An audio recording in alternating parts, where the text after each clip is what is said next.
Quais foram as ideias que tanto mudaram o mundo no século XX? Que ideias nos trouxeram até aqui?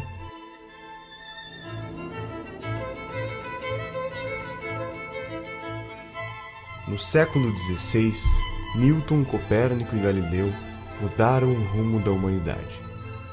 O homem descobre que a Terra não é o centro do universo. E uma vez que a Terra perde o protagonismo perante os astros, a humanidade se pergunta: em que o homem se difere dos demais animais da natureza? Neste cenário, o filósofo alemão Immanuel Kant quer descobrir o pensamento humano da mesma forma que a ciência tem descoberto o mundo nos últimos séculos. Ao escrever o livro Crítica da Razão Prática, Kant afirma que o mundo só é conhecível por meio da ação do homem e jamais do seu pensamento puro.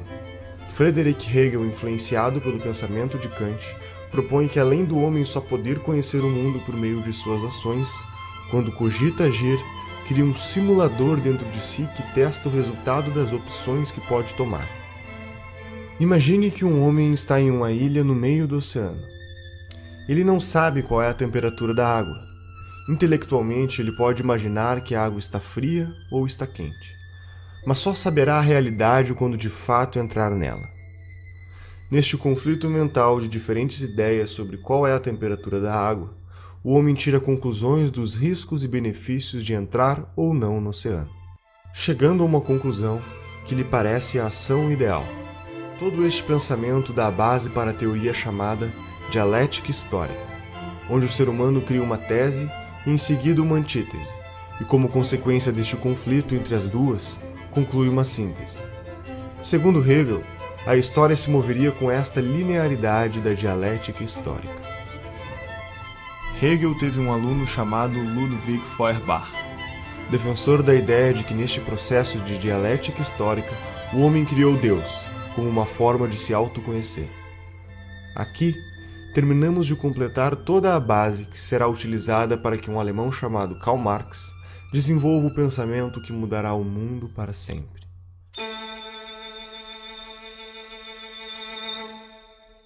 Karl Marx estudou Hegel por 10 anos, tempo suficiente para se convencer da dialética histórica e consagrar o sentido da criação de Deus proposto por Feuerbach. Marx afirma que a dialética proposta por Hegel, que de fato moveria o mundo, é a luta de classes. Aristocráticos contra plebeus, senhores feudais contra camponeses, burgueses contra proletários. Portanto, o próximo estágio seria a revolução do proletariado, como síntese da desalienação das massas. O trabalho de Karl Marx alcançou os ouvidos de um senhor chamado Moses Hess, que o apresentou para Friedrich Engels para que juntos publicassem um manifesto comunista, alertando os proletários de que eles deveriam se rebelar e protagonizar uma revolução que iria destruir o que Marx tinha dado o nome de capitalismo, com o objetivo de chegar na utopia do ápice da humanidade. Marx e Engels fundaram diversos movimentos comunistas nacionais e internacionais, que serviam para cooptar operários, formar sindicatos e organizar greves por meio da propagação da consciência revolucionária.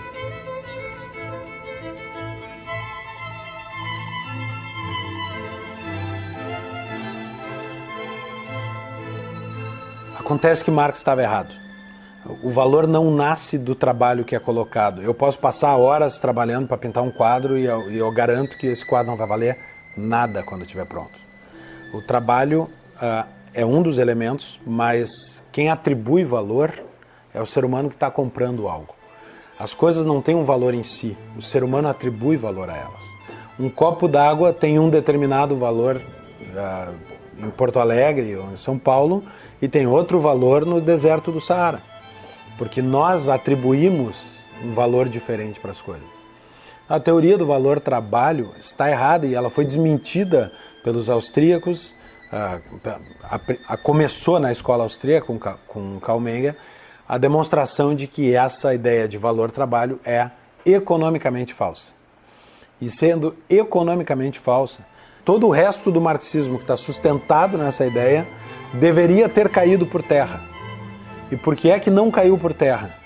Porque aos marxistas, talvez não a Marx, Mas aos marxistas pouco interessa a verdade científica do que disse Marx. Interessa mais a teoria da revolução, que derivou de um erro. Agora o pessoal pensa que o movimento comunista se define por uma ideologia. Né? Eu digo que vocês estão loucos. Nasceram ontem, não estudaram nada, absolutamente nada. O movimento comunista já trocou de ideologia 1 bilhão de vezes. Né? Se você ver, Karl Marx começa dizendo que o movimento socialista é a expressão do interesse objetivo do proletariado. Passados 100 e poucos anos, o teórico novo do movimento comunista, Ernesto Laclau, diz o seguinte: a propaganda do partido cria a classe social que ele em seguida vai representar. Eu digo, é teoria inversa, mas ela continua com o mesmo nome, continua sendo marxismo. Isto é próprio do pensamento dialético, converter-se no seu contrário quantas vezes for necessário. O comunismo não é uma ideologia de maneira alguma, o comunismo é uma cultura. É quando suas ideias florescem entre os jovens russos e o que parecia apenas uma ideologia transforma-se no que será o maior genocídio da história da existência humana. Vladimir Lenin tinha 17 anos quando seu irmão tenta explodir a carroça do czar russo, Alexandre III, como forma de protesto de um grupo terrorista do qual ele fazia parte. Seu irmão falha e é condenado à morte. A partir deste momento, Lenin intensifica sua vida política por meio dos estudos de direito até que conhece a obra de Marx e Engels, nos livros Manifesto Comunista e O Capital. Lenin foi se tornando cada vez mais radical e, nos meados da Primeira Guerra Mundial, entende que é a oportunidade perfeita para antecipar a Revolução Proletária por meio da revolta armada. Em outubro de 1917, Lenin cria o primeiro país comunista da história.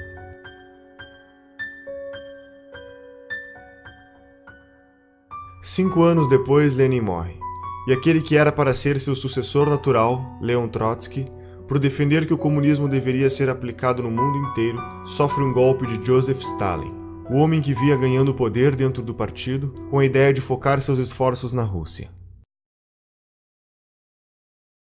Stalin só desocupará o governo depois de 30 anos, deixando para trás mais de 20 milhões de pessoas mortas.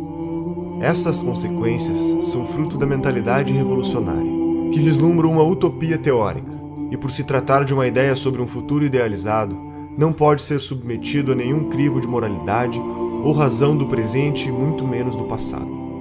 O comunismo sempre renegou a natureza humana, usando teorias supostamente científicas para embasar a busca de um novo homem. O extermínio humano se justificava na busca de uma sociedade apenas de homens evoluídos. A famosa utopia comunista.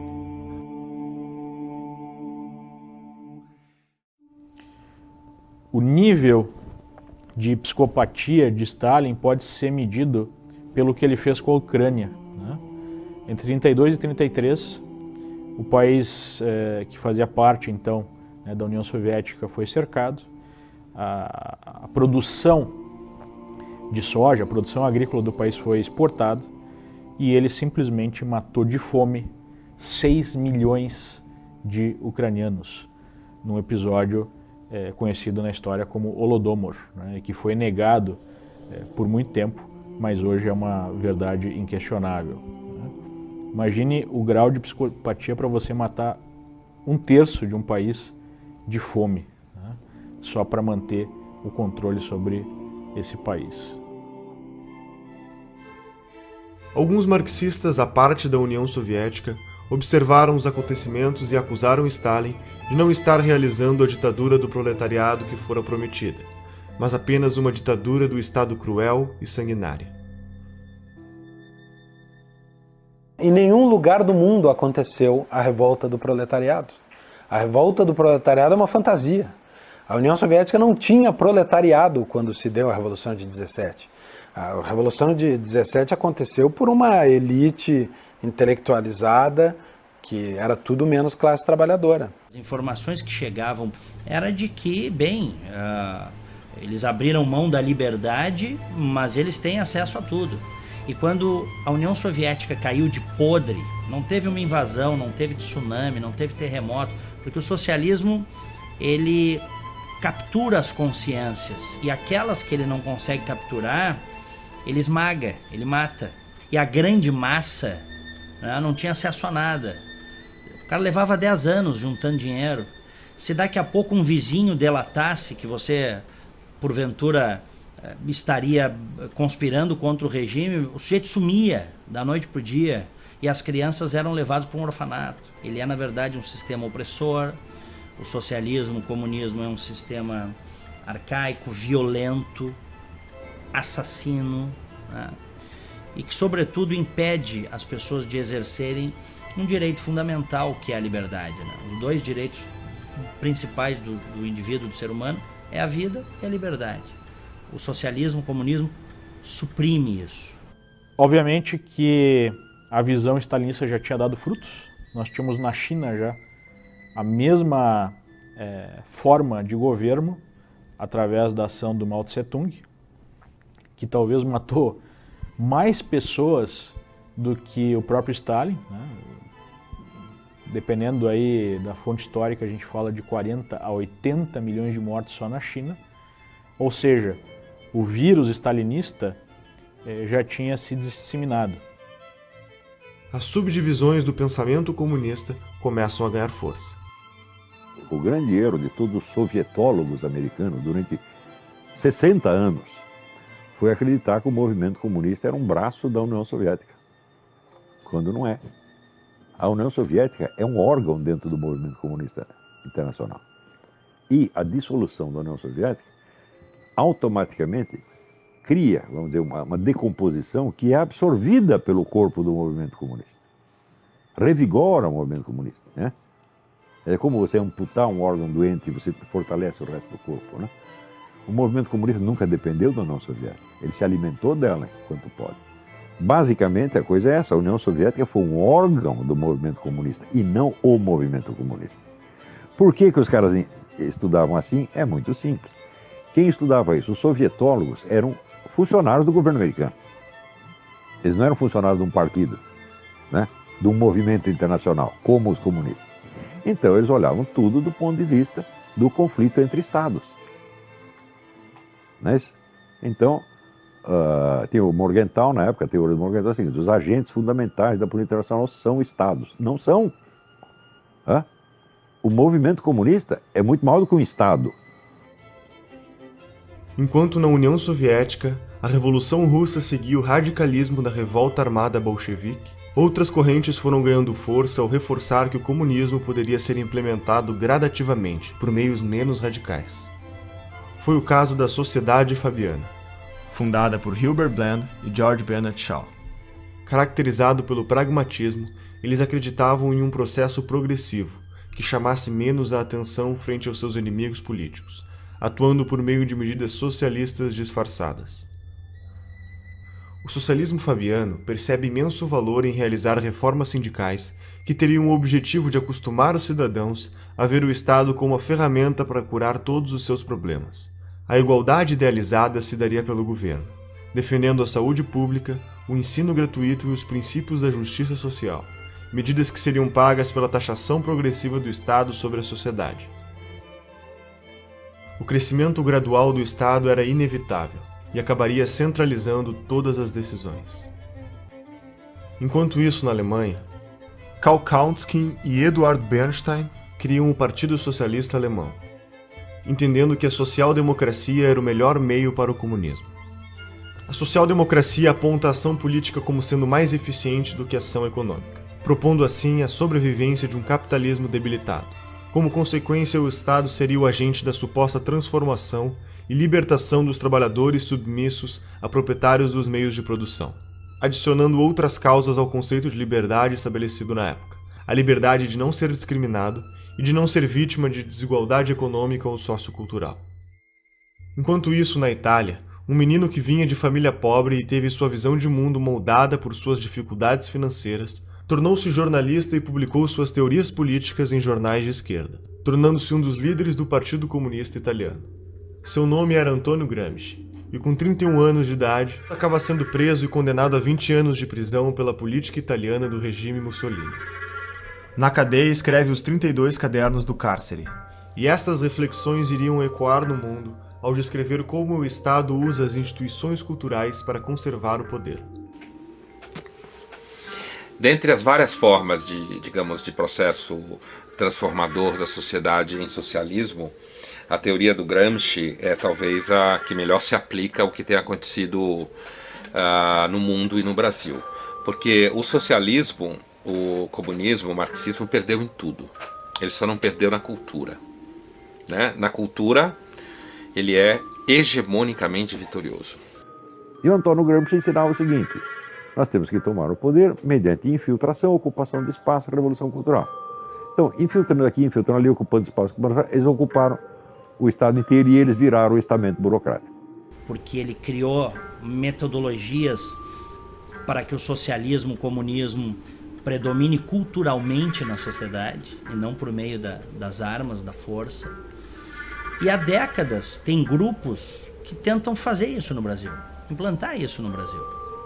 Aproveitando que nós historicamente temos uma cultura relativista, isso no Brasil é uma coisa histórica, nós não temos instituições fortes, né, saudáveis. Então, quer dizer, o caldo de cultura, quer dizer, é o caldo, né, perfeito para o surgimento de ideologias totalitárias. E elas vêm vindo. E elas chegaram lá, essa ideologia totalitária chegou no Brasil.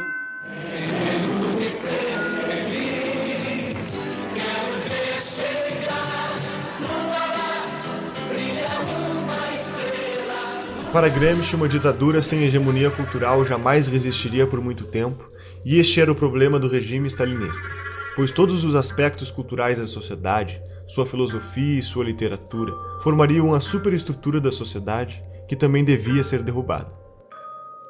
Gramsci propõe que, através do controle do sistema educacional, das instituições religiosas e dos meios de comunicação, seria possível reconstruir, criar e reproduzir uma hegemonia cultural comunista. Paulo Freire, o patrono da educação brasileira, foi um dos discípulos do pensamento gramsciano. Que existe uma tendência natural ao mundo acadêmico e produção de ideias a abraçar a causa socialista, né? Porque é um mundo em que você pode falar o que quiser. Estou falando principalmente no mundo das ciências humanas, que é onde está essa produção. Você pode falar o que quiser, porque não, um aluno de ciências humanas dificilmente vai quebrar uma empresa, porque ele não vai abrir uma empresa. Dificilmente ele vai derrubar um avião, porque ele não vai pilotar avião, certo? Portanto, você pode inventar como o mundo é, inventar como os seres humanos são, propor uma solução que você tem na cabeça, dizer como todo mundo devia agir, porque os alunos vão sair dali, vão beber, vão transar, e se eles forem trabalhar depois, eles vão arrumar emprego como professores, então eles vão poder repetir a mesma história, ou eles vão, na realidade, basicamente gerar gasto em algum órgão do governo. O Gramsci é o cara que vai desenvolver a ideia de que o partido é a única instituição dentro daquilo que a gente chama de democracia modernamente, muito erroneamente, por sinal, é a única instituição que ela consegue aumentar o próprio poder. O judiciário não consegue, sei lá, você sendo chefe do executivo geralmente você não consegue, você precisa fazer isso tudo de dentro de um partido, você não faz aquilo ali sozinho, você precisa da estrutura partidária para isso. Mesmo que você ganhe mais eleições, por exemplo, você tem aqui seus cupinchas dentro do legislativo, se cada um é de um partido, vocês podem se entender ali intelectualmente, mas vocês não conseguem aumentar o poder de vocês, a não ser no próprio partido. Então o Gramsci fala assim, não quero mais essa revolução, revolução tá brega, revolução não pega mais. É uma confusão que muita gente faz, né? Ser revolucionário e ser gramscista, não, uma coisa ou outra, são linhas opostas. O Gramsci vai lá e fala assim, olha, não tem mais revolução, isso aí não pega mais, vamos criar a revolução de dentro de um partido. Então você vai transformando tudo, Igreja Católica, mídia, sei lá mais o que, em órgãos do partido. Para isso funcionar, a primeira coisa que precisa ficar clara, isso é uma coisa que também confunde todo mundo, é que essas pessoas não têm que ser necessariamente filiadas a um partido. Então, por exemplo, para você ter uma mídia que funcione dentro do gramscismo, o cara não pode ser filiado, por exemplo, ao PT. Ele tem que ser um cara isento, tem que ser aquele cara assim que às vezes até faz uma crítica ao partido, mas no final das contas ele tem a narrativa que vai fazendo o partido crescer.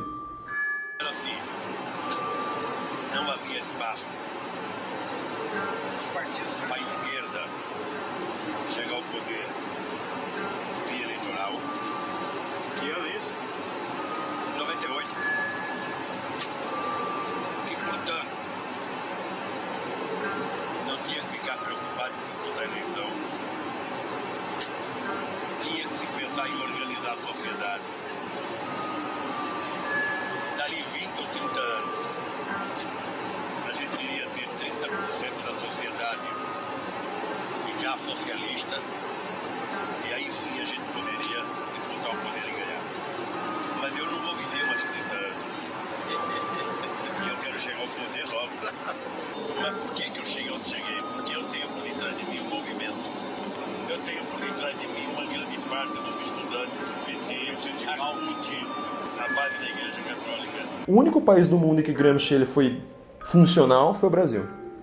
O objetivo de Gramsci era transformar o partido condutor dessa revolução silenciosa, vamos colocar assim, como um imperativo categórico da sociedade. Ele fazia até uma comparação com Maquiavel, né? Nós teríamos então o partido como o novo príncipe, o novo sujeito sujeito histórico que não pode ser questionado. Do ponto de vista moral, para a moral gramsciana, qualquer coisa que é a favor do partido é algo correto. Qualquer coisa contra o partido é algo errado. E nós vemos isso lá no Brasil durante a defesa, né, dos sujeitos, dos petistas que saquearam o país. Não, eu não fiz isso para enriquecer pessoalmente. Mentira, muitos fizeram para enriquecer pessoalmente. Mas o ponto é, eu fiz isso para defender o partido, eu fiz isso para defender a revolução, então eu não posso ser questionado. Em paralelo, Felix Wiel, um alemão que também estava preocupado com os rumos da Revolução Russa, decide criar uma série de congressos, reunindo pensadores marxistas para acelerar o processo de revolução. Entre eles estava Karl Korsch, um teórico contemporâneo de Gramsci que apresenta a tese de que o Estado é sim estruturado pela economia, mas essa economia tem como base uma outra estrutura invisível, a cultura estabelecedora dos valores que são passados de geração em geração. Entusiasmado com as apresentações de Korsch, Felix fundou o Instituto de Pesquisas Sociológicas de Frankfurt, instituto que ao longo dos anos seria apelidado de Escola de Frankfurt. O sucessor de Felix na Escola de Frankfurt foi um sujeito chamado Max Horkheimer. E assim como Gramsci acreditava em uma nova hegemonia cultural e na destruição da estrutura dos valores que se perpetuavam por meio da autoridade da igreja, da família e da escola. Segundo a Escola de Frankfurt, os pais ensinam aos filhos o que é certo e errado por meio do castigo e educam através do exemplo da família. A igreja estabelece os dogmas morais que condicionam a ação do homem e a escola condiciona o comportamento por meio do ensino. Para a Escola de Frankfurt, se tratava de um ciclo vicioso que deveria ser atacado e destruído. Uma vez que as instituições entrassem em crise, o Estado cada vez mais assumiria as responsabilidades do ensino dos valores para as novas gerações, tendo a oportunidade de estabelecer a hegemonia cultural comunista. Dando continuidade ao movimento, Horkheimer, Theodor Adorno e Jürgen Habermas, junto com outros pensadores, vão fundar a teoria crítica. A teoria crítica busca a síntese entre o pensamento de Marx e das ideias de Freud, o fundador da psicanálise. A ideia na prática era simples. Se criticarmos tudo o que existe, o processo de dialética histórica trazida por Hegel será acelerado, e, consequentemente, a utopia comunista irá chegar mais rápido. Passa a ser prática comum das instituições de produção teórica adotar a crítica sobre todos os aspectos da sociedade até a sua exaustão, para então derrubá-los. A Escola de Frankfurt cunhou o termo indústria cultural. Segundo eles, a indústria cultural nada mais é do que a cultura que serve aos interesses dos opressores, dos donos do capital, da burguesia em geral. E essa indústria cultural precisaria ser combatida através da teoria crítica. Então a cultura burguesa, ela teria como objetivo anestesiar, digamos assim, as classes proletárias. E a teoria crítica seria uma forma de questionar essa indústria cultural através da educação, através da arte, né? Enfim, livros, filmes. E através dessa teoria crítica nós teríamos uma conscientização maior das classes oprimidas, segundo eles, para fazer a revolução. Isso vai servir como matéria-prima para que na França o filósofo Jacques Derrida crie o desconstrucionismo, que é o método de retirar o significado de um texto para colocar um novo significado pretendido. Este método é aplicado não só em textos, mas também na retórica política e ideológica em geral. Por exemplo, a análise desconstrucionista da Bíblia pode levar a entender que se trata de um livro dedicado à superioridade de uma raça e de um sexo sobre outro sexo, ou a análise desconstrucionista da obra de Shakespeare pode concluir que se tratam de obras misóginas que defendem a opressão da mulher. Para o marxista cultural, a análise histórica resume-se apenas à relação de poder entre os grupos sociais. O desconstrucionismo é a chave do que chamamos de politicamente correto, porque é através dele que surge o relativismo moral, que reinterpreta toda e qualquer relação social, valor ou tradição cultural de acordo com as necessidades das causas políticas do momento. Um membro importante da Escola de Frankfurt foi Herbert Marcuse. Foi um membro do Partido Social Democrata Alemão e desenvolveu trabalhos nos Estados Unidos. Em seu livro O Homem Unidimensional, Marcuse afirma que a sociedade industrial chegou a um ponto onde o proletariado, classe responsável pelo movimento da história, deixa de ser agente transformador da sociedade, porque os avanços do capitalismo tornam a vida destes grupos tão confortáveis que suas vontades revolucionárias teriam acabado. Então, para dar continuidade à teoria de Marx, detecta que o grupo revolucionário ou a nova massa de manobra eram as pessoas à margem da sociedade, assassinos, estupradores, ladrões, sequestradores, etc. Marcuse defendeu também que a masculinidade e a feminilidade não eram diferenças sexuais essenciais da natureza humana, mas sim apenas meras construções sociais, impostas pelo que seria a primeira divisão do trabalho da história da humanidade, a família. Também defendeu que a libertinagem sexual seria uma reação à repressão social política. Marcuse, por meio do pensamento de sua influência, impulsionava o relativismo moral no mundo inteiro. O politicamente correto é aceito de braços abertos pela opinião pública, basicamente por 3 motivos. A primeira razão é que as teorias econômicas de Marx são complicadas de entender, enquanto o tipo de raciocínio do politicamente correto, por meio dos chavões de frases de efeito, aliado à fantasia de um mundo ideal e sem defeitos, é muito mais atraente para o cidadão comum. A segunda razão é porque o politicamente correto pratica a teoria crítica destrutiva até a exaustão, e sabemos que a adesão desse tipo de mentalidade revolucionária, principalmente por parte dos jovens, é enorme. A terceira razão é que o marxismo falhou com o sistema social e econômico em todo o mundo. Restava para sua sobrevivência a guerrilha cultural. Todo esse movimento ganhará mais força nos Estados Unidos quando David Horowitz, um adolescente de 17 anos, filho de pais comunistas, assiste em 1956 o sucessor de Stalin assumir o governo da União Soviética. Neste momento começam a aparecer diversas denúncias contra Stalin ao tornar públicos os documentos secretos que comprovam a variedade de crimes cometidos, as traições, os campos de trabalho forçado e o genocídio. O mundo ocidental entra em choque. E neste momento, David Horowitz se desfilia do Partido Comunista e funda, junto a Marcuse e outros pensadores, a New Left. A New Left é um movimento que tinha como objetivo ser a esquerda purificada, muito mais atraente e progressista, suavizando a forma de comunicar suas intenções por meio do desconstrucionismo e reformando sua maneira de agir com base nas origens do marxismo, escondendo todos os genocídios cometidos na busca pela utopia comunista.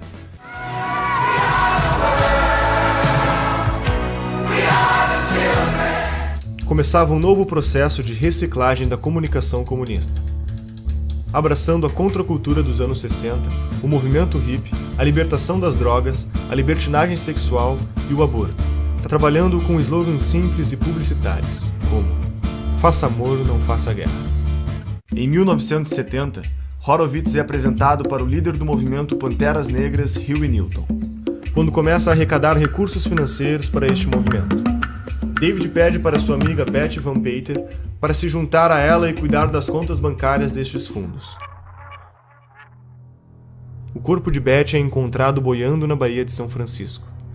David investiga a morte de Betty e a polícia informalmente aponta o assassino como um dos Panteras Negras. Entretanto, a polícia não prendeu o suspeito. Seus amigos da New Left, que se manifestavam em defesa das mulheres, também o ignoraram. Desconcertado, Horowitz escreve um artigo para o jornal New York Times sobre o caso, e no dia da publicação recebe a notícia de que havia acontecido uma falha e seu artigo não foi impresso. Incapaz de explicar a morte de sua amiga, David entra em uma crise existencial perante a sua ideologia marxista. Horowitz foi afastado da New Left por seus companheiros, que consideraram traição o fato do mesmo sugerir que o assassinato havia sido realizado por um membro dos Panteras Negras. Uma década depois, após este fato, David volta a escrever e denuncia como funciona o sistema de guerra política em que participou e ajudou a criar, tornando-se um defensor declarado do conservadorismo. Ever since I came into the right and observed the political scene from a different vantage, it's always impressed me that whenever I see or usually see a conservative and a leftist or a progressive or a Democrat and a Republican squaring off, it's something like Godzilla versus Bambi. They call us racists, sexists, homophobes, imperialists, and we call them liberals. What are these people liberal about except hard drugs and sex and spending other people's money?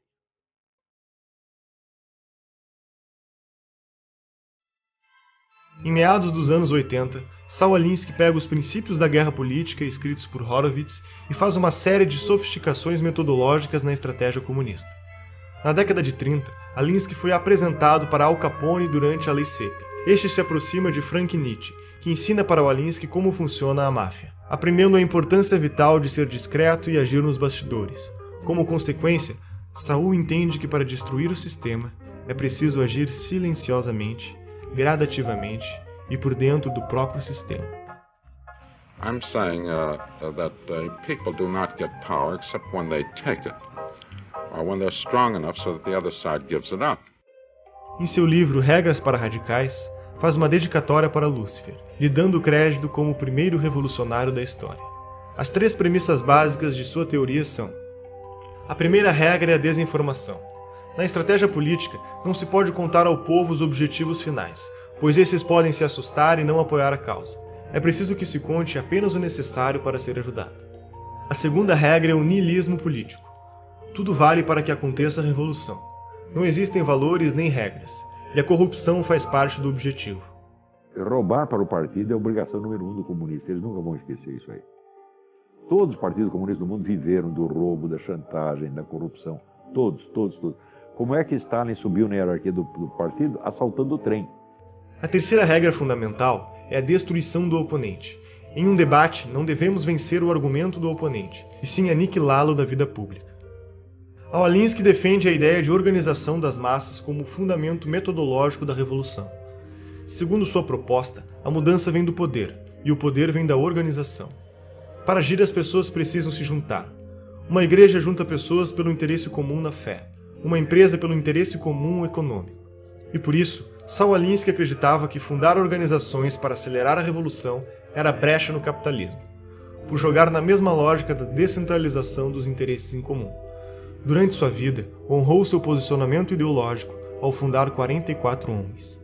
Muitas delas formaram outros formadores de ONGs, e assim o número foi se multiplicando intensamente. Essas organizações reuniram problemas. Entretanto, Alinsky dizia: o problema nunca era o problema era sempre a revolução.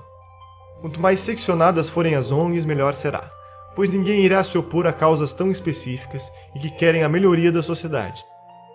Cada ONG representava um bloco de votos, unidos por suas causas e detentores de um potencial de lobby político. As ONGs viraram instrumentos de manobra política e passariam desapercebidas. E Hillary Clinton escreve sua tese de mestrado sobre Saul Alinsky.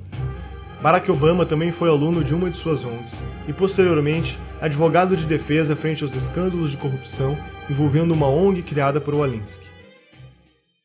Hoje, no Brasil, existem mais de 200 mil ONGs que recebem dinheiro do governo federal. Entre 1999 e 2006, mais de 15 bilhões de reais foram entregues a essas organizações.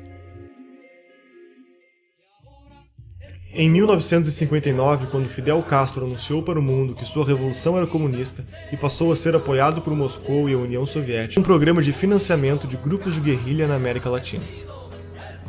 Este ativismo da Revolução Comunista encontrou forte eco no Brasil, levando à formação de diversos grupos de orientação comunista, que culminou com a tomada do poder pelos militares em 64. A partir daí, a esquerda passa a ter como principal objetivo a derrubada do regime militar. Além das mudanças educacionais que estavam em curso no Brasil, decorrentes do programa da Pedagogia do Oprimido, que foi implementado pelo patrono da educação brasileira, Paulo Freire, nos anos 70 surge o caloroso debate universitário a respeito do futuro do comunismo no Brasil. Neste debate, os social-democratas fabianos concluem que os mortos na revolta armada servirão de mártir para endossar a Revolução Cultural. O movimento foi facilitado pelos próprios militares, que consideravam mais importante combater a esquerda armada, enquanto davam espaço à esquerda cultural. Então, quer dizer, o governo militar não entendia nada do que estava se passando. O que os comunistas estavam fazendo, eles estavam perseguindo os comunistas lá no meio do mato, e os comunistas tomando as escolas. Você vê, dois sinais de estupidez do governo militar. Primeiro, criou a sindicalização obrigatória dos jornalistas. Quem fez a campanha sindical? O Partido Comunista. Como é que eu sei? Eu estava lá e eu ajudei. Então o partido sindicalizou todo mundo e já fichou todo mundo. Então, ao fim da campanha de sindicalização, o partido tinha, quer dizer, o cadastro total dos jornalistas do país, sabendo quais poderiam ser colaboradores, quais não, etc, etc. Nos anos seguintes, em todos os sindicatos de jornalistas do país, quem mandava? O Partido Comunista. Frequentemente apresentando duas chapas. Temos eleição, campanha eleitoral, e as duas chapas eram comunistas. Segundo erro, a tal da educação moral e cívica. Porque eles não queriam fazer um negócio anticomunista, então eles falaram, não vamos falar contra ninguém, nós vamos fazer uma propaganda positiva, o patriotismo. Então lançaram a educação moral e cívica, tornando obrigatória em todas as escolas. Quem ocupou as cátedras de educação moral e cívica? Os comunistas. Os excessos da repressão do regime militar, em meados da década de 70, em conjunto com o esgotamento do seu modelo econômico no início da década de 80, levaram a um longo movimento de redemocratização, culminando com a eleição de Tancredo Neves em 1985, que morreu antes de ocupar o cargo, assumindo seu vice, José Sarney. A Constituição de 88 marca a forte influência do socialismo no meio político e cultural brasileiro. Os militares realmente decidiram ceder tudo, eles não sabiam mais o que fazer. Nem dava para saber. Depois de você ficar no poder 20 anos, tendo um Congresso que está lá só para carimbar os seus decretos, ou seja, você matou a política. Segundo, eles mataram toda a liderança direitista, acabaram com a direita ideológica. Por quê? Porque eles tinham uma mentalidade tecnocrática. Ainda a herança do positivismo. Você sabe que Augusto Comte era contra a política. Ele achava que as questões têm que ser resolvidas por técnicos e cientistas, sem, vamos dizer, o debate ideológico. E os milicos acreditavam nisso, porque eram positivistas desde o tempo do Império. Sobrou essa mentalidade positivista na cabeça de pessoas que nem sabem quem é Augusto Comte. Você pega todos esses generais, quantos leram Augusto Comte? Nenhum, mas sobrou isso. E com essa mentalidade tecnocrática positivista, eles achavam que tinha que reprimir toda a atividade política e transformaram os políticos em simples office boys. Ora, enquanto isso, a esquerda estava se organizando, se fortalecendo e entrando num autoexame muito profundo. Os debates que eles tiveram em 64, 65, a respeito dos seus próprios erros históricos, etc., foi uma coisa muito séria. Então, a esquerda estava se organizando e se fortalecendo ideologicamente, culturalmente, estrategicamente, enquanto o governo, os gênios, os golberis, desmantelavam ideologicamente a direita. Então, quando os milicos largaram a rapadura, quem pegou a rapadura? A única força política que existia, que era a esquerda. E veio já com duas caras, como é próprio. Por que você acha que marxista, comunista, estuda dialética? Dialética é a arte de você pensar duas coisas ao mesmo tempo, nunca uma só. Então, quando se cria, por exemplo, o PT e PSDB, já foi com essa ideia. O Lula sintetizou isto há muitos anos atrás, quando ele disse: eu e o José Serra inauguramos uma nova modalidade de política. Qual é a nova modalidade de política? Nós dividimos o território. Você governa um pouco, eu governo um pouco, mas é sempre nós. E isso está em vigor até hoje. Quem foi o grande vencedor das últimas eleições? O PT caiu, quem subiu? PSDB. né? Ou seja, ainda continuamos, a velha divisão do território continua em vigor. Em 1990, na América Latina, o petista e líder sindical Luiz Inácio Lula da Silva e o ditador Fidel Castro fundam o Foro de São Paulo, uma organização que reúne todos os governantes comunistas do continente da América Latina. Com mais de uma centena de partidos e várias organizações criminosas ligadas ao narcotráfico, como as Farc e o MIR chileno, no decorrer de suas reuniões feitas ao longo de 26 anos de existência, estratégias e planos de ação para expandir a revolução. O Foro de São Paulo é a organização que articula a estratégia internacional socialista. Em 1994, o Partido Social Democrata Brasileiro elege Fernando Henrique Cardoso como presidente, que começará um amplo programa de incentivo às políticas estatais. O processo fabiano se deu com sucesso ao longo dos 8 anos do governo FHC que precederam a era lulopetista e o governo Dilma. O Brasil estava a caminho da utopia. Estaríamos rumo a uma revolução que nos foi contada aos poucos? Seriam todos os partidos brasileiros ideologicamente idênticos e metodologicamente diferentes? Você reconhece este Brasil?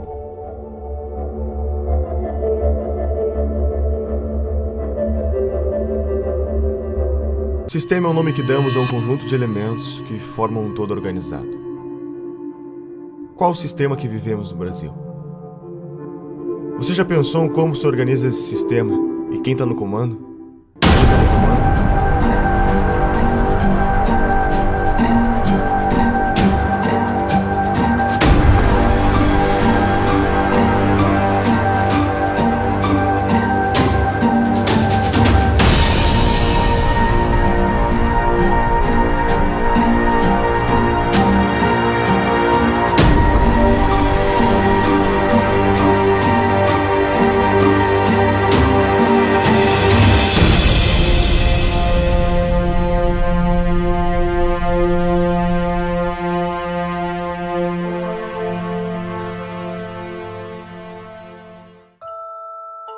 Será que o que vivemos hoje é apenas uma grande farsa, onde a cada 4 anos temos que escolher sempre entre 2 lados da mesma moeda? Estaria todo o sistema político infectado com o mesmo vírus?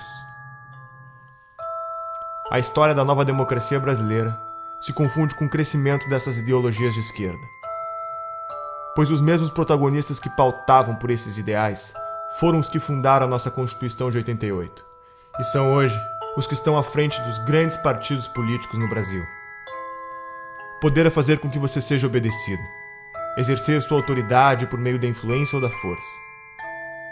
Existem 3 formas de exercer o poder em uma sociedade: o poder político-militar, o poder econômico e o poder intelectual. O que Marx propunha? O que os marxistas? Qual é o sonho dourado do marxista? Não é que não haja dominação, é inverter a classe dominante e a classe dominada. E para isso é preciso tomar o Estado por dentro. Espero que não tenha passado do point of no return, do estado de coisas além do qual é impossível voltar. Quando mais de 50% da população depende, inclusive economicamente, do Estado, quem votará para reduzir o Estado? Então, quando o Estado alcança um determinado ponto de grandeza, de tamanho, de custo, começa a se tornar inviável trazê-lo de volta a um tamanho razoável. E é por isso a força também da esquerda por um Estado cada vez maior, ainda que isso seja sustentável. Após a morte de Stalin, principalmente nos partidos comunistas em países democráticos, apostaram que a revolução se daria pela tomada dos espaços nos meios de propagação da mensagem, ou seja, pela conquista do poder intelectual. Conforme Gramsci, todos devem ser socialistas sem que se deem conta. Para se conquistar o poder, deve-se primeiramente conquistar as mentes e os corações das pessoas. E quem ficou com o PT, na verdade, foi o público, digamos assim, a base essencial e original do PT, que foi a intelectualidade, principalmente universitária. O PT surgiu com os intelectuais da USP, junto com o pessoal da Teologia da Libertação, um pouco, e a CUT. Mas ele, muito mais do que um partido de trabalhadores, ele sempre foi um partido de intelectuais, né? Então ele foi realmente o primeiro, digamos assim, intelectual coletivo, no sentido do Gramsci, a chegar ao poder no Brasil, tendo seguido a receita gramsciana exatamente, quase ipsis literis, né? Então vários fundadores do PT são intelectuais que, inclusive, foram os primeiros tradutores de Gramsci, que introduziram o Gramsci no Brasil. Há uma espécie de hegemonia do pensamento na formação dos nossos professores alfabetizadores. Eu diria que isso começa em meados da década de 80.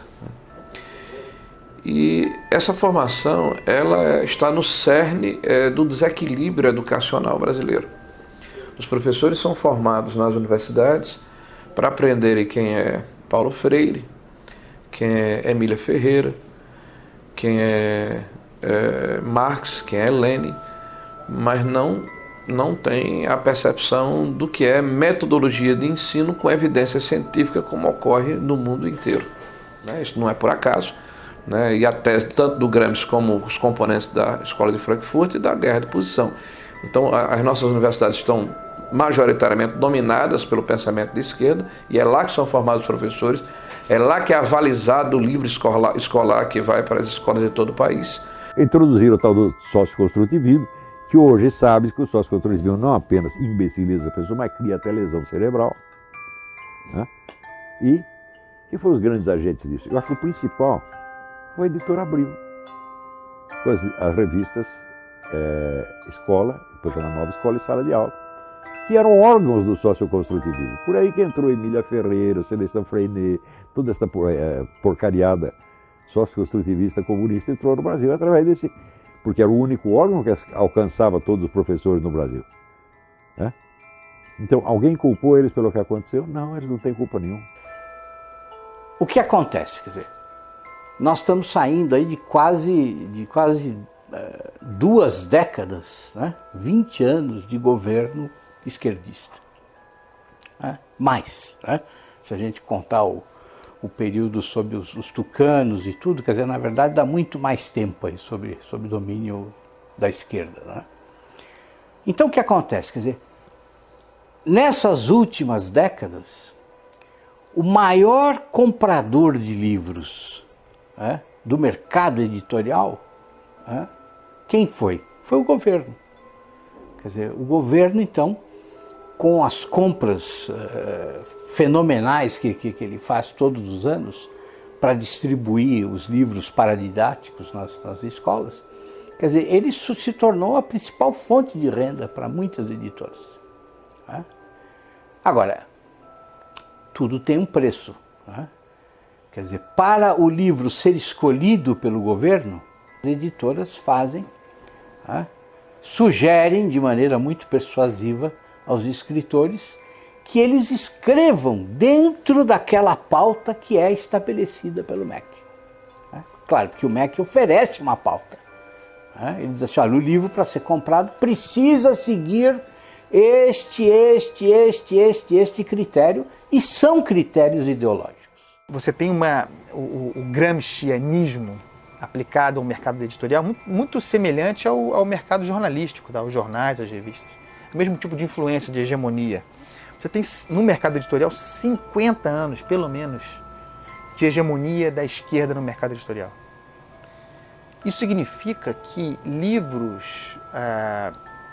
liberais, conservadores, são violentas exceções.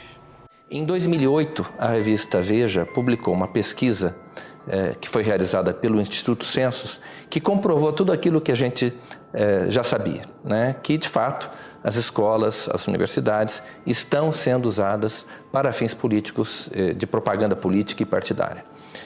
Essa pesquisa do Instituto Census, ela mostrou que 80% dos professores reconhecem que o seu discurso em sala de aula é politicamente engajado.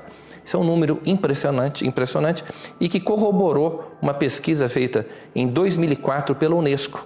Então, os dados dessas duas pesquisas são convergentes e mostram que para 78% dos professores brasileiros na educação básica, a principal missão da escola é formar cidadãos. E para apenas 8% é transmitir conhecimento, transmitir as matérias aos estudantes. Essa pesquisa, tanto do Instituto Census como da Unesco, comprovaram essa percepção generalizada que existe de que, efetivamente, as escolas estão sendo usadas para fins de propaganda política, de doutrinação e propaganda política partidária. Professor de filosofia, concursado. O professor não pode agir em sala de aula como um militante. Ele é um servidor público, ele é um agente do Estado. Dia 22, a gente integra a paralisação do dia 22 de greve geral. E o Estado, de acordo com a Constituição Federal, o Estado brasileiro, ele é politicamente neutro. Existe a Constituição, prevê o princípio da neutralidade política, ideológica e religiosa do Estado. Então não cabe ao professor, no exercício das suas funções, fazer propaganda de partido político, por exemplo. E muito menos, ou também não lhe cabe, mobilizar os seus alunos, manobrar os seus alunos para que eles participem de um ato político, de uma manifestação a favor ou contra uma determinada corrente que disputa o poder na sociedade. Isso é ilegal, também por força da Constituição. Dos professores que estão formando nossos alunos, 86% veem Che Guevara de forma positiva e 65% veem Lênin de forma positiva. Que cidadãos são esses que estamos formando? Nós estamos vivendo um momento muito difícil na educação brasileira. Agora, com a Base Nacional Curricular Comum, eu particularmente estou assustado com os documentos que foram publicados pelo MEC. O primeiro documento era um panfleto doutrinário e um atraso pedagógico. O segundo é um panfleto doutrinário e um atraso pedagógico um pouco menor. Me parece que é um bode na sala, né? Se criar dificuldade para se gerar facilidade. O ministro alega que vai filtrar esse processo, que vai submeter ao Conselho Nacional de Educação, mas eu não posso acreditar num conselho que está completamente aparelhado, né, que com raras exceções é formado por ativistas políticos de esquerda. Então a hegemonia política, ela inclusive agride a Constituição brasileira, que fala da pluralidade. O governo do PT é majoritariamente apoiado pela União Nacional dos Estudantes. A UNE é a entidade máxima dos estudantes brasileiros e representa cerca de 6 milhões de universitários. Em 1937, ano que Vargas decreta o Estado Novo, os estudantes fundam a União Nacional dos Estudantes, UNE. Na UNE, o mimeógrafo rodava panfletos fazendo propaganda socialista ao som da Internacional, tocada na vitrola doada pelos americanos. A União Soviética, pátria-mãe do socialismo, era o exemplo a ser seguido. E o comunismo a utopia em corações e mentes jovens pelo mundo afora. Até Carlos Drummond de Andrade fez versos para Stalin. A poesia fugiu dos livros, agora está nos jornais. Saber que resistes. Então, a UNE hoje perdeu credibilidade. A CPI da UNE é uma necessidade. Nós queremos pressionar as autoridades da Câmara nos próximos meses para que ela saia do papel. Ela está aprovada, está lida em plenário, ela tem que acontecer. A investigação principal é saber aonde foi, onde está sendo usado o dinheiro das carteiras estudantis arrecadados no Brasil inteiro. Teve uma indenização, que nós queremos saber onde aplicar esse dinheiro. Indenização pelos mortos na época da ditadura militar que tinham vínculo com a UNE. O que é isso? Foram milhões de reais via governo federal do PT, pagos por uma entidade como a UNE. E as famílias não participam disso, existiram esses casos, não existiram, tem comprovação, não, fizeram uma indenização milionária. Nós queremos na CPI da UNE saber se esse dinheiro foi usado só para pagar ônibus, manifestantes que vinham aqui fazer protesto, ou seja, o governo aparelhou a UNE, a CUT, o MST com o dinheiro do governo para simular que eles tinham apoio popular para impedir o impeachment, aparelharam esses órgãos para virem aqui para contestar projetos de lei que poderiam investigar ou a criação de CPIs. Pode ter certeza. Meu feeling é que uma CPI da UNE põe mais gente na cadeia.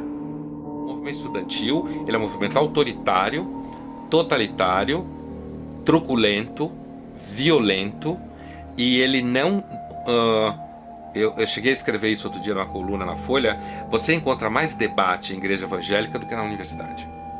A universidade não tem nenhuma liberdade de debate.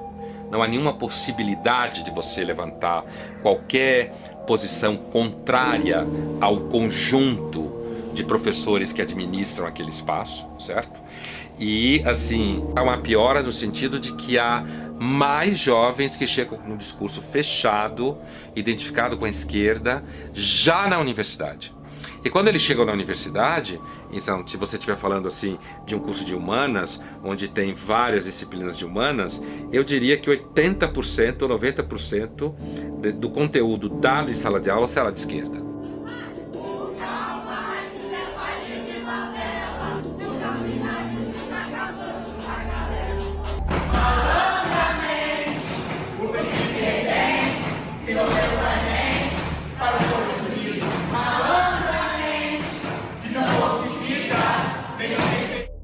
Tomar o Estado por dentro significa mudar a lógica de funcionamento, por exemplo, do Ministério da Educação.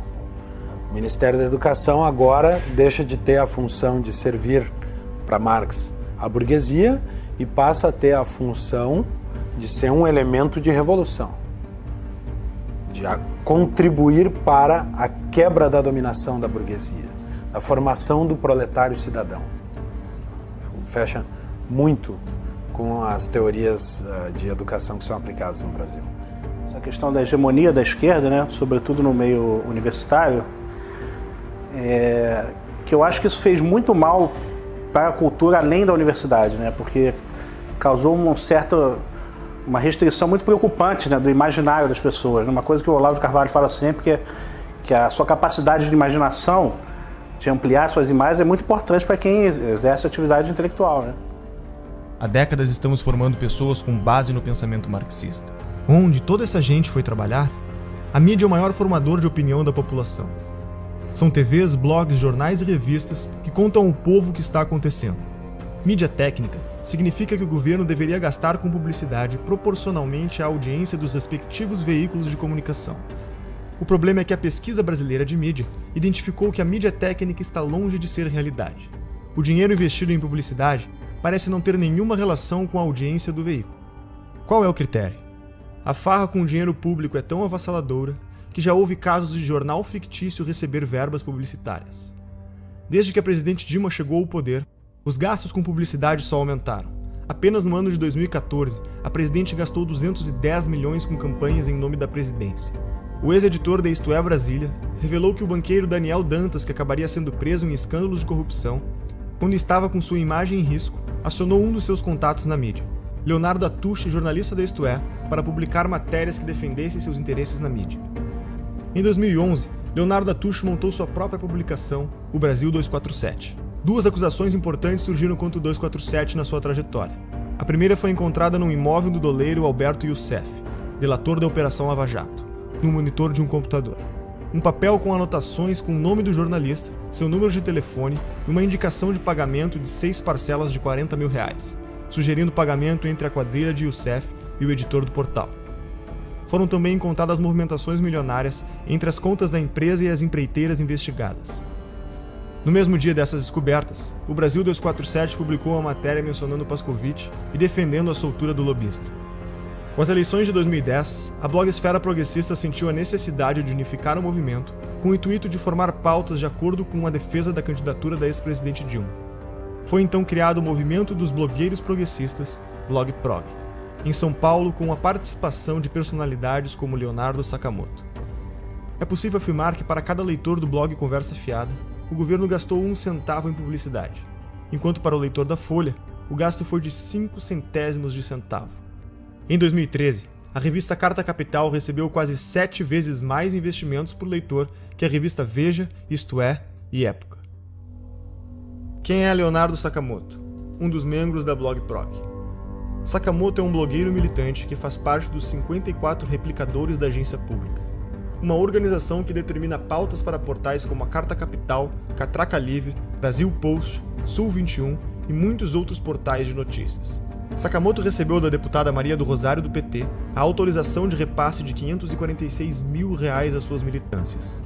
A agência pública, conforme alega seu site, recebe como financiadores fundações estrangeiras como a Fundação Ford, Open Society Foundation, Oak Foundation, entre outras.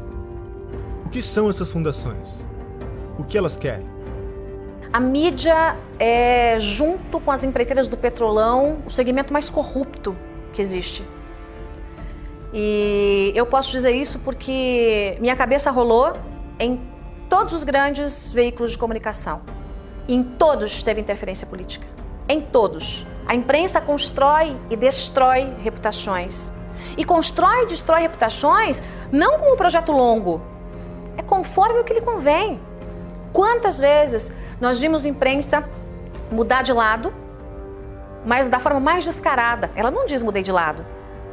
Ela simplesmente exalta uma figura aqui e depois destrói. Exalta outra figura ali e depois destrói. Me diga qual é a grande imprensa que não recebe dinheiro público, que não recebe dinheiro de governo federal, que não recebe dinheiro de estatal, que não recebe dinheiro de banco público, que não recebe dinheiro de governos estaduais e municipais. E muitas vezes a imprensa faz a política do achaque. Ah, não quer pagar? Então você vai ver. E aí bate, denúncia, bate. Como é que funciona em geral, né? Em geral você faz uma reunião de pauta, em geral o editor-chefe, ou secretário de redação, né, ou diretor-geral, vem ali já com a linha editorial pronta, né, troca uma ideia, a pauta é essa, a pauta é aquela, ó, você vai construir matéria nesse sentido. Então você já recebe uma orientação, ponto. Né? Aquilo vai voltar para a mão do editor, o editor vai corrigir, vai às vezes mudar todinha a sua matéria ou vai simplesmente derrubar. Existe muito pouca pergunta incômoda sendo feita no Brasil. E quando as perguntas incômodas são feitas, o jornalista é criticado. Né? E por outro lado, muitas das perguntas que são feitas não são feitas para o devido esclarecimento das coisas, mas para estimular uma narrativa. Às vezes uma narrativa ideológica, na maioria das vezes uma narrativa ideológica. Né? Em relação aos protestos que nós tivemos ao longo de 2015 e 2016 contra a Dilma Rousseff, contra o Lula, contra o PT, contra a esquerda, contra o esquema de poder que havia se montado no Brasil. A tentativa da imprensa era de vender a tese que estava sendo criada, né, nos grupos acadêmicos, nos centros partidários, nos diretórios de partido, de que na verdade se tratava de um bando de raivosos fascistas que queriam a volta dos militares para o poder. Fazendo uma reportagem sobre um mini protesto que havia ocorrido em favor do impeachment, ainda depois do dia 16 de março, a imagem da notícia era intervenção já. Ou seja, você tenta vender para a população uma coisa que não é. Isso se reflete na cultura. A Lei Federal do Incentivo à Cultura, número 8.313, conhecida como Lei Rouanet, foi criada durante o governo Collor e é o principal mecanismo de financiamento e incentivo à cultura do país. As empresas podem investir até 4% do valor de seu imposto de renda, recebendo o valor em forma de desconto e patrocinando projetos culturais. O Ministério da Cultura deve aprovar o projeto, para então o responsável poder captar o dinheiro. Já parou para pensar quem escolhe os projetos que são selecionados? E que projetos são esses? O grande problema são os editais. Nos editais existe uma comissão que vai julgar os projetos submetidos, né? Então, quais são os critérios da comissão? Aí tem lá uma série de critérios teóricos que eles têm que seguir, né? Mas na prática, a questão ideológica vai sempre prevalecer. Por quê? Porque a maioria das pessoas que participa do julgamento de editais são pessoas de esquerda. E não é só de esquerda socialista mesmo, entendeu? Não é esquerda... essa é a tendência. Então, você achar uma pessoa que, nesse tipo de edital, que não seja assim, é raríssimo. Você me perguntar quem faz parte de julgamento edital e que não é socialista, eu não vou saber dizer. E olha que eu conheço muitas pessoas, né? Então, o critério ideológico vai sempre prevalecer. Então, por exemplo, no meu caso, se você quer fazer um filme sobre Olavo de Carvalho, eu poderia passar 30 anos tentando, submetendo aí, e nunca ia passar, jamais, entendeu? A Lei Rouanet se tornou um meio legalizado de desvio de verbas públicas. O incentivo à cultura, cuja proposta inicial era financiar projetos de novos artistas, passou a ser destinada a artistas já consagrados que não precisariam de lei para se manter.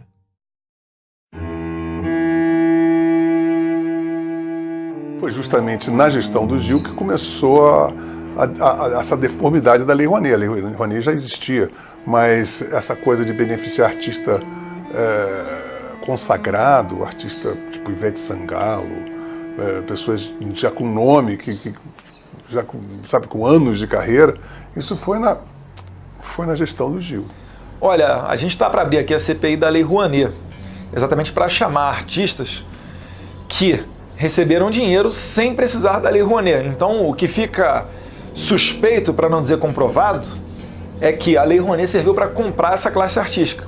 Dificilmente você vê um ator se posicionando contra o PT. Regina Duarte começou a bater duro, tomou uma geladeira na Globo. E diversos outros ou nada falam ou apoiam. Por exemplo, Luan Santana recebeu 4,5 milhões da Lei Rouanet. Será que ele precisa mesmo desse incentivo do governo para colocar adiante os seus shows? Será que um ingresso ali, que com certeza não é menos de que R$100 para um show dele, será que o ingresso do show dele já não é suficiente para ele se manter? E assim eles vão conseguindo comprar toda a classe artística. E traz muita gente a reboque. Quando o cantor fala alguma coisa, os seguidores dele, que são fanáticos por ele, adoram a música dele, adoram o trabalho dele no cinema, etc., eles não tendem a se confrontar com essa pessoa. Então é muito interessante para o governo ter essas pessoas ao seu lado. E aí já emenda no artista, já emenda logo intelectual também, intelectuais, artistas, e vão trazendo eles para cá. Exemplo notório, Wagner Moura ficava aí no exterior denunciando o golpe. Chega a ser uma infantilidade hoje em dia ficar batendo nessa tecla do golpe. Mas eles ficam a todo momento batendo em cima disso até que vire verdade. Porque eles querem colocar nos livros das escolas que houve um golpe em 2016 contra uma presidente eleita democraticamente. Os sistemas totalitários que nós tivemos no século XX, eles tiveram como principais fontes do ódio era a raça, a classe e agora é o apartheid intelectual. Se você não é de esquerda, você é burro. São todos os donos do poder, todos esses, Chico Buarque, Caetano Veloso, Gilberto Gil, todos septuagenários. Todos detiveram esse poder cultural durante esses 50 anos. Não é uma questão apenas de que eles têm um poder político em 13. Isso o empresário tem que entender. Eles foram coronéis do Brasil durante esses 50 anos. A cultura, você tem um cinema novo, você tem a Semana de 22, você tem a Tropicália, você tem todas essas manifestações de cultura de esquerda, cacete. Um dos exemplos do enviesamento dos projetos apresentados pela Lei Rouanet é o filme sobre José Dirceu, um dos petistas envolvidos com o Mensalão, para o qual foi aprovado 1,5 milhões de reais. O deputado do PSOL, Jean Willis, também vai virar documentário. Será financiado por 842 mil reais do dinheiro público. O filme do Lula foi financiado em 12 milhões de reais, por empresas que entre elas constavam Camargo Corrêa, OAS e Odebrecht. Esses são apenas alguns dos exemplos do destino dos mais de 15 bilhões de reais investidos pelo PT através da Lei Rouanet. Na prática, o que vemos é que o dinheiro segue a ideologia. Na 10ª Mostra do Cinema e Direitos Humanos, o conteúdo deveria ser relacionado com um dos seguintes temas: população LGBT, população negra, população em situação de rua, combate à tortura, enfrentamento da homofobia, mulheres, participação política, direitos humanos e outras minorias. A maior parte do dinheiro vem das estatais. A Petrobras gastou mais de 400 milhões de reais na última década para aprovar projetos como o Projeto Pai e Filho, que conta a história de um homem aprisionado e oprimido pelo poder do pai que procura enfrentá-lo para quebrar a hierarquia da família. Já o Projeto Joelma conta a história da inadequação da mulher nascida no corpo de um homem, rompendo aspectos da sexualidade e do gênero. O rapper MC Guimê, que fatura mais de 300 mil reais por mês, teve autorização de captar via Lei Rouanet mais de 500 mil reais para a produção de um DVD. Luan Santana conseguiu aporte de 4,1 milhões de reais para cobrir sua turnê e Cláudia Leite aprovou a captação de 6 milhões de reais para fazer shows no litoral norte do Brasil.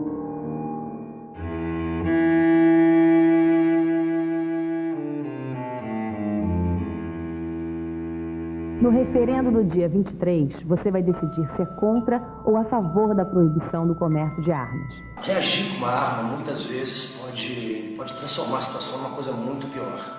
Existe hoje no país mais de 15 milhões de armas na mão de civis. Se bala resolvesse o problema, o Brasil seria um paraíso de segurança, né? Olha, tinha artista que pedia o desarmamento, mas andava de carro blindado e seguranças armados até os dentes. Aí é muito cômodo, né? E eu consegui, através das minhas entrevistas, desmascarar esse povo todo. O Ratinho, por exemplo, eu lembro quando eu fui lá debater no programa dele, Antes de entrar no programa, eu dei uma volta nas imediações do estúdio e comprovei que o carro dele era blindado. Comprovei que ele tinha 3 seguranças armados. Ele não tinha o direito de defender o desarmamento do povo quando ele não precisava disso, né? Outra, a Angélica, para você chegar no condomínio dela, a 300 metros você não conseguia chegar. Segurança totalmente armada. Se você acredita que vestir uma camisa branca com a pombinha da paz vai salvar a sua vida, use. Mas se você acha que uma arma dentro da sua casa, se você conseguir se antecipar à ação do marginal, vai salvar a sua vida, ninguém pode te negar esse direito. E é isso que nós defendemos. O seu direito de escolha. Se você quer, cumprindo os requisitos, você tem direito garantido. Coisa que, infelizmente, o governo do PT retirou isso do povo brasileiro. A violência pode ser usada para o bem ou para o mal. É que nem arma. A esquerda adora falar que a arma mata. A gente está num país que a gente sabe que tem mais arma que habitante e que a segunda emenda, que é o direito de legítima defesa, é sagrado. Quando a gente vê a discussão de desarmamento, de Obama e companhia, não tem nada perto com o modelo brasileiro. O acesso do bandido às armas já se dá na ilegalidade. Quem segue a regra foi eu. Fui eu que passei por um processo ultra mega burocrático de 5 dias úteis que você precisa esperar de background check aqui nos Estados Unidos. 5 dias úteis. Você vai lá, compra a tua arma, que aliás custa mais ou menos 1/4 do que custa no Brasil, 1/5. A arma no Brasil custa 4, 5 vezes mais caro. Você compra a arma, espera 5 diazinhos e vai lá buscar. Foi o processo burocrático que levou. E não tem nenhum custo de despachante, R$1.000 de licença para cá e para lá, não tem nada disso. Porque é um país que entende um direito básico do indivíduo de legítima defesa. Todos os países aonde surgiram os grandes ditadores, uma das primeiras providências dele foi desarmar o cidadão. Hitler, Mussolini, esse cretino da Venezuela, são medidas adotadas para que eles não tenham resistência da sociedade. Só eles podem ter arma. Os países socialistas tendem a essa centralização, ao domínio com mão de ferro de todos os recursos do país. E isso eu acho muito perigoso, porque se esse controle centralizado cai nas mãos de uma pessoa com um caráter duvidoso, com intenções não lá tão boas, ele domina o país inteiro. Mas se for tudo descentralizado, é difícil que se instale, por exemplo, uma ditadura. Penso que é mais difícil. Inclusive, se a população estiver armada, é mais difícil que um governo imponha uma vontade que não corresponda à vontade do povo, se esse povo tiver condições de reagir. Agora, qual é a primeira coisa que se faz quando se quer dominar um povo? Desarma esse povo. O Instituto Sou da Paz, que trabalha pela redução da violência, acha que menos armas resultam em menos mortes. O que a gente precisa fazer é reduzir essa quantidade imensa que tem de armas circulando nas nossas estações. O Instituto Sou da Paz, que começou fazendo campanhas pelo desarmamento em 1997, receberam $492 mil da Fundação Ford do ano de 2007 a 2011 e $1,58 milhões da Open Society de 2013 a 2014. Que ONGs são essas? O que elas defendem? Lembra de Saul Alinsky? Segundo a CPI das ONGs realizada em 2007, foram apresentadas mais de 13 bilhões de gastos de diferentes esferas do governo. Para sindicatos foram repassados R$495.698.000. Segundo a CPI, 81 milhões foram encontrados sem justificativas de gasto. São centenas de milhões de reais todos os anos despejados nos cofres desses sindicatos que não prestam contas ao Tribunal de Contas, não prestam contas à Assembleia, prestam conta a eles mesmos. E tem mais, presidentes que passam 15, 20, 30 anos na presidência de um sindicato desse. É o estilo de Fidel Castro. Né? Eles cobram liberdade, democracia, alternância do poder, mas não praticam, porque eles são cretinos, porque eles são basofiadores, eles são pessoas que dizem, faça o que eu digo, não faça o que eu faço. Nilcea Freire foi a responsável por coordenar as operações da Ford Foundation no Brasil. Foi convidada por Lula para ser ministra da Secretaria de Políticas das Mulheres e também foi reitora da Universidade Estadual do Rio de Janeiro. Foram mais de 2 bilhões de reais investidos em ONGs com posicionamentos de esquerda. O coletivo Leila Diniz tem como definição realizar uma luta antissistêmica contra o capitalismo, o racismo e o patriarcado. Receberam $120 mil da Fundação Ford. Por exemplo, a doutrina de gênero, né, que é uma tese esdrúxula aí, que vem desde a escola de Frankfurt, de uma maneira muito forte, com o movimento feminista, né, de destruição da sociedade atual. Né, isso é uma tese muito bonita quando eles colocam assim para dourar a pílula, mas o que está por trás disso é um ovo de serpente, é um cavalo de Troia. Né? Eles querem destruir a família como um processo de transformação da sociedade e para criar não sei que mostrengo lá na frente. Né? Eu continuei tendo muitos seguidores nas minhas redes e um dos meus contratantes, inclusive, sempre se metia nos meus posts. Tudo que eu queria postar, ele queria que eu postasse coisas que defendessem os gays, ele queria que eu postasse calendários de eventos GLS do Rio de Janeiro, conquistas de movimentos gays que eu tinha que postar, tinha que falar com não sei o quê. Então, assim, eu via que que os GLS não queriam apenas que eu trabalhasse e oferecesse o meu trabalho como eu fazia normalmente. Eles queriam que eu abraçasse uma causa, uma agenda GLS. Uma agenda da qual eu nunca compactuei. A Universidade Livre Feminista, que tem como definição ser um projeto feminista construído de forma coletiva e colaborativa, receberam pelo menos $900 mil da Fundação Ford. A organização Afrografiteiras é um curso de formação em artes urbanas voltado para o protagonismo da mulher afro-brasileira. Receberam pelo menos $100 mil da Fundação Ford. E o Encontro Paranaense de Direitos Humanos é vinculado à Organização Terra dos Direitos vinculados ao MST. Receberam mais de $2.500.000 da Fundação Ford. E para onde mais o nosso dinheiro vai? O imposto sindical obrigatório é uma exclusividade brasileira. Não existe em nenhum outro país do mundo. Se você trabalha com a carteira assinada, sustenta a CUT. Além disso, as contas da CUT e de outras centrais sindicais são sigilosas. Não existe nenhuma obrigação dos sindicatos darem satisfação sobre como empregam o dinheiro que recebem do imposto sindical. O que essas fundações querem com esse investimento? Quem está por trás desse dinheiro? Um dos principais financiadores é um dos homens mais ricos do mundo, George Soros, formado na London School of Economics, universidade fundada pela Sociedade Fabiana. Soros é conhecido como o homem que quebrou a Inglaterra ao lucrar $1 bilhão em apenas um dia apostando contra a moeda britânica. Já foi presidente do CFR, o mais poderoso think tank americano considerado uma antessala da Casa Branca. Atua em organismos internacionais, foi um dos maiores doadores da campanha de Barack Obama, luta pela libertação das drogas e dá dinheiro para revoltas e revoluções nos 4 cantos do mundo, mudando toda a mentalidade dos jornalistas e estudantes para o politicamente correto. Quais são os objetivos de George Soros? Capitalista não necessariamente seja alguém que defende o capitalismo. O cara só vive no capitalismo.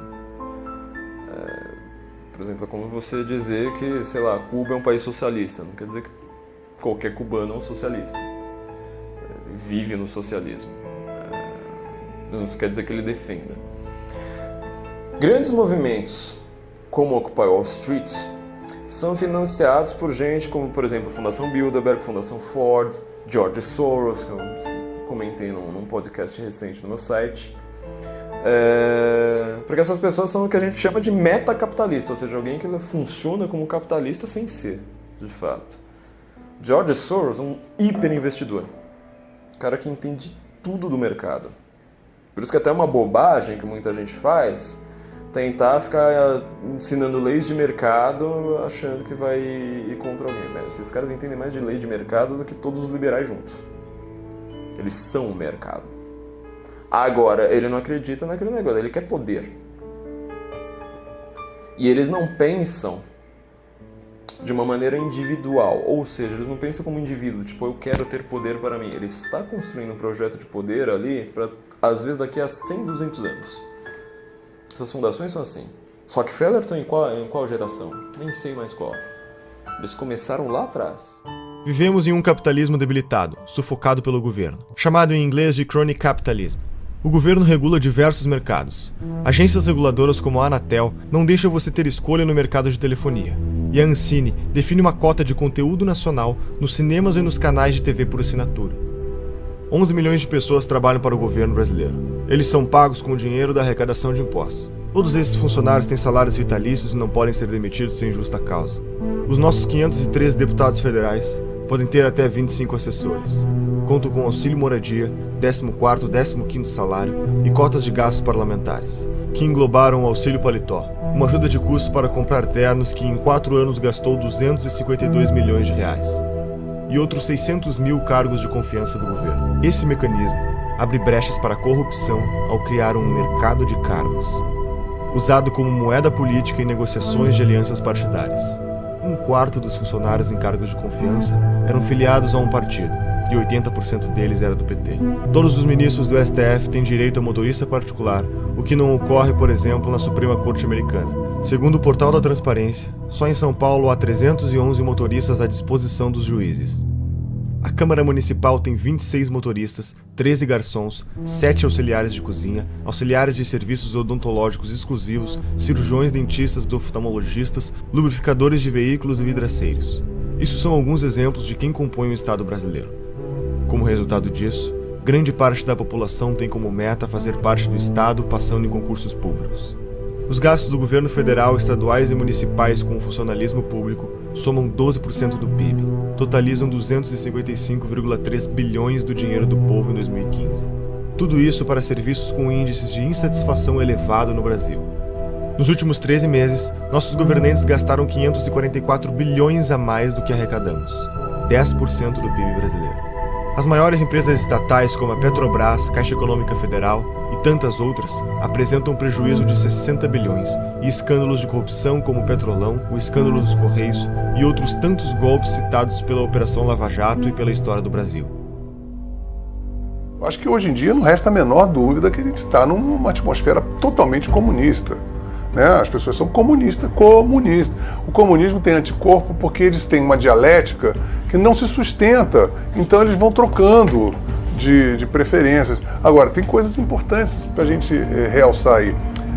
Você vê que a Rússia, que está fantasiada de ortodoxa de direita, está criando o maior exército do mundo com a China.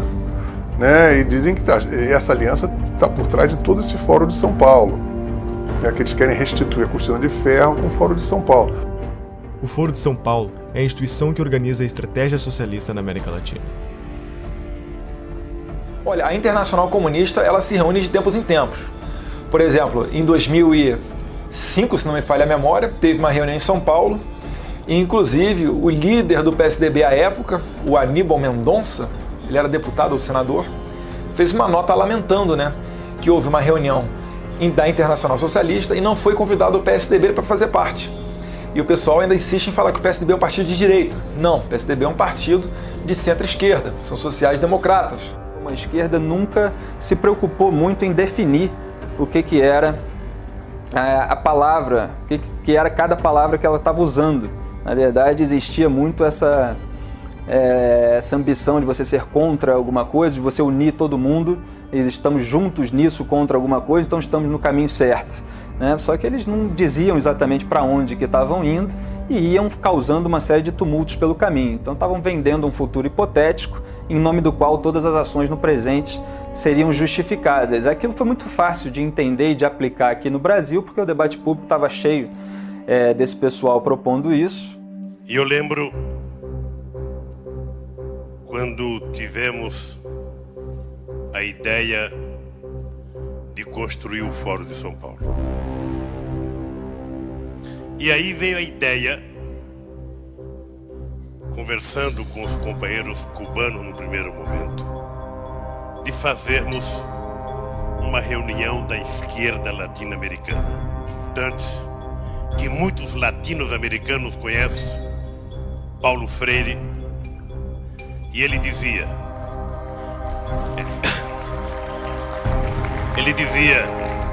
juntar os diferentes para derrotar os antagônicos. E nós, que uma das forças políticas que mais contribuiu para que nós chegássemos a construir o que nós construímos, foram os companheiros do Partido Comunista Cubano, que sempre tiveram paciência e experiência de nos ajudar.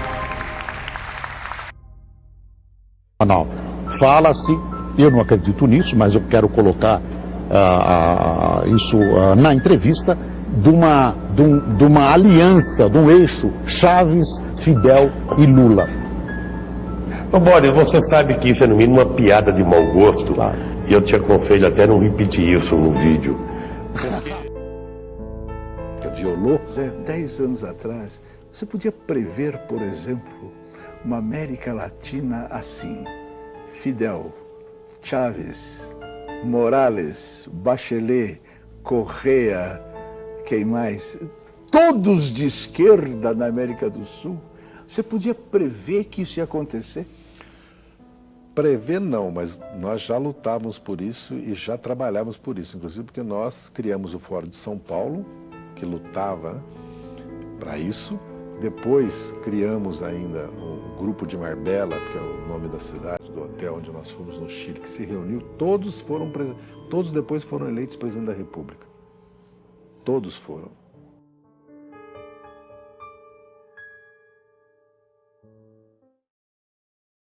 Tudo custou muito caro para o Brasil. Tudo custou muito caro para o mundo. Caro para a nossa educação, para as nossas crianças. Caro para a autoestima da humanidade e para todos os 100 milhões de mortos que perderam seus sonhos em genocídios e na falta de liberdade. Herdamos a responsabilidade de acabar com a utopia. Nós temos o compromisso de aprender com o passado. Não podemos deixar esse episódio da história desconhecido. É nosso dever documentar tudo para que nas próximas gerações os jovens saibam que está na mão deles preservar a trajetória da humanidade. O mundo anseia pela verdade para se libertar e continuar crescendo. Não é só economia nem só política. É a manifestação dos valores da nossa sociedade, das nossas famílias, dos nossos antepassados e de todos os nossos filhos. Despertamos intelectualmente. Não há mais espaço para ditadores monopolizarem nas nossas vidas. Agora precisamos quebrar a dominação cultural que nos foi imposta. Durante 16 anos, os jornais, canais de TV e estações de rádio do Brasil se recusaram a noticiar a existência e as atividades do Foro de São Paulo. O Brasil parecia estar preso entre as malhas de uma articulação criminosa, que envolvia ao mesmo tempo a totalidade dos partidos de esquerda latino-americanos, a classe jornalística nacional, o sistema de ensino, as principais gangues de narcotraficantes do continente e uma parcela nada desprezível da elite política e financeira internacional. A gravidade desses fatos media-se pela amplitude e persistência da sua ocultação. Crescendo em segredo, o Foro de São Paulo tornou-se o motor principal das transformações históricas no continente, enquanto a ignorância geral fazia com que os debates públicos e a vida cultural se afastassem da realidade, se transformando em uma engenharia de alienação, fortalecendo ainda mais o crescimento de um esquema de poder que se alimentava da sua própria invisibilidade. A queda vertiginosa do nível de consciência pública nessas condições era inevitável. Um dos aspectos mais perigosos da situação é a facilidade com que os culpados se desvencilham de qualquer tentativa de denúncia, qualificando-a de teoria da conspiração. Mas quem falou em conspiração? O que vemos é uma gigantesca movimentação de recursos, de poderes, de organizações, de correntes históricas, tudo documentado. É o inimigo onipresente e invisível, sonhado por Antônio Gramsci.